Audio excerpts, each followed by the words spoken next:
ইলিশ খাও সেটা ওড়ি শুকি দিয়েছি পাকা ধরছে সেটি ছাড়া ফেলতে যদি লাগে এই তুই মাছ ধরে আছিস কেন বাড়া বাড়া জলদি যা লাগে তোর ভিতরে রইছো তোর গুড়িকে জাকি রচ্ছে আস্তে দাও আলো আস্তে দাও আলো পোড়া হাতে চাকু কে কে গড়ে দৌড়ে দুই কোটি টাকা ওই একলা ডান এটা মাছটা মরি যাবে এটা না লেগ পিস গ্লাস কাপ তো কেমন খাই জানি তো লোকে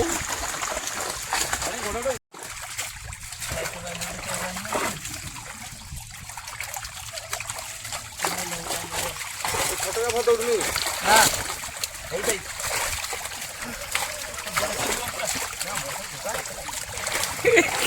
আজ কিছু ওঠে